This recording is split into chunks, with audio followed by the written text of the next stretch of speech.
प्रणाम।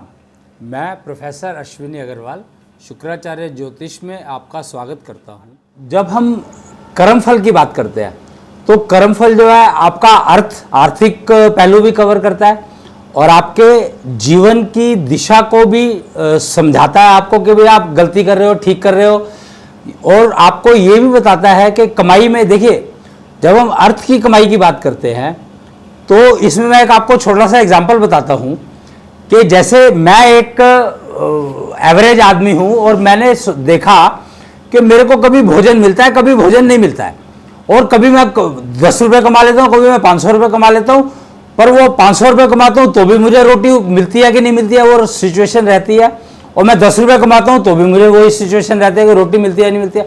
तो मुझे ये समझ में नहीं आता कि मैं 500 रुपये कमाऊं या 10 रुपये कमा के गुजारा चला लूँ, या 10 रुपये भी कमाऊं कि नहीं कमाऊं, जब मुझे रोटी, मैंने 1000 रुपया कमाया और रोटी मुझे फिर भी नहीं मिली, तो मेरे को शरीर के लिए तो रोटी तो पहले चाहिए ही चाहिए, भोजन चाहिए, भोजन कमाने के लिए तो मैं पैसे कमा रहा हूं, और मैंने 1000 रुपये कमाया तो भी, और 500 कमा रहा हूं तो भी, और 10 रुपये कमा रहा हूं तो भी मैं रोटी को फिक्स नहीं कर पा रहा हूं अपनी। तो उसका कारण क्या है? मैं इस समस्या से बहुत जबरदस्त डिस्टर्ब हूं। आप मेरे को कृपया ये बता दो कि मैं कितने पैसे कमाऊं जिससे मुझे रोटी तसल्ली की मिल जाए। तो ये एक बहुत बड़ी समस्या है। अगर ये समस्या ही समझ में आ जाए कि भाई आपको, ये एक एग्जांपल, ये एक एक्चुअली फैक्ट है कि एक आदमी गया, कहता है कि जी मेरे को वही प्रॉब्लम है, तो वो मंदिर गया, मंदिर में भगवान जी के सामने बैठ के कहता है कि मेरे को ये समस्या है, इसका इलाज बताओ। कोई जवाब नहीं आया। तो वहां पर उसने कहा अब मैं रोटी मेरे को मिल भी रही होगी तो मैं नहीं खाऊंगा, और मुझे इस समस्या का इलाज चाहिए, पहले रोटी मैं तब खाऊंगा। वो तपस्या कहते हैं ना उसको। तो उसकी तपस्या ऑटोमेटिक मोड में शुरू हो गई, वो धीरे धीरे शांत होता चला गया।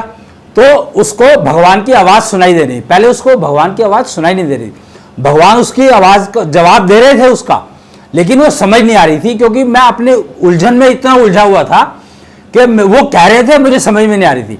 जब मैं शांत हुआ तो मेरे को समझ में आने, वो कह रहे हैं भैया तेरी किस्मत में अगर तू चाहे 10 रुपये कमा या 10,000 रुपये कमा, पर तेरे को रोटी जो है, एक रोटी मिलेगी रोज की। अब तेरे को भूख 4 रोटी की लगती है तो हम कुछ नहीं कर सकते, उसका मिलेगी एक रोटी। तो उसको बात ये समझ में आ गई कि एक रोटी का महत्व, और एक रोटी मिलेगी ये समझ में आ गया, 4 मैं कमाऊंगा भी तो मेरे को मिलेगी एक ही, तो मुझे एक ही रोटी कमानी है। उसने कहा ठीक है, मैं अब क्या करूंगा।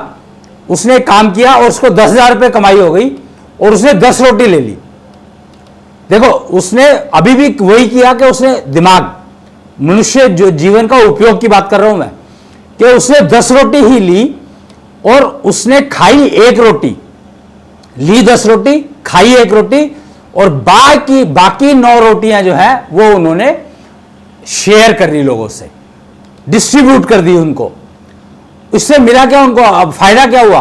वो कहते हैं कि मेरे को एक रोटी खाने में बहुत तसल्ली मिली और डिस्ट्रीब्यूट करने में उससे ज्यादा आनंद मिला मेरे को।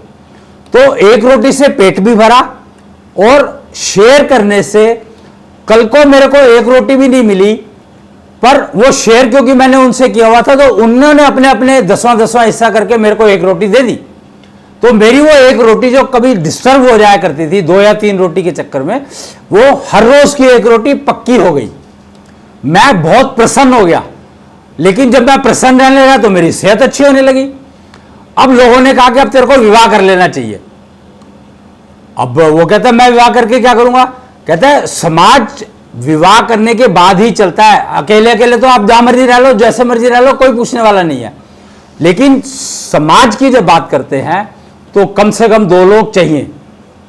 तो समाज के लिए आपको विवाह करना चाहिए। तो वो कहता है ठीक है। जिस दिन उसने कहा कि हाँ ठीक है मैं विवाह करने को तैयार हूं, उस दिन से उसकी कमाई जो है 3 रोटी की हो गई। तो उसको लगा कि कहीं कुछ गलती हो रही है। तो उसने दोबारा भगवान जी से पूछा कि ये क्या चक्कर है, ये 3 क्यों मिलने लगी मेरे को तो एक ही मिलनी चाहिए थी। कहते हैं ये 2 रोटी उसकी किस्मत की है, तुम्हारी नहीं है। तो ये आपको जोड़नी है। जो जोड़ने की बात आती है, पैसा जोड़ा जाता है, वो अर्थ जोड़ने की बात ही यहां से शुरू होती है कि वो आपकी किस्मत की नहीं है, उनकी किस्मत की है। करना क्या है कि जब आपका विवाह होगा तो उस विवाह में ये सारा पैसा जो जुड़ेगा, ये जितनी रोटियां जुड़ी हैं, ये आपको खर्च करनी है, उसको आगे नहीं लेके जाना है। चैनल को सब्सक्राइब कर सकते हैं, इस पर कमेंट कर सकते हैं, अपने सवाल पूछ सकते हैं और इसको लाइक कर सकते हैं और अपने मित्रों से शेयर कर सकते हैं।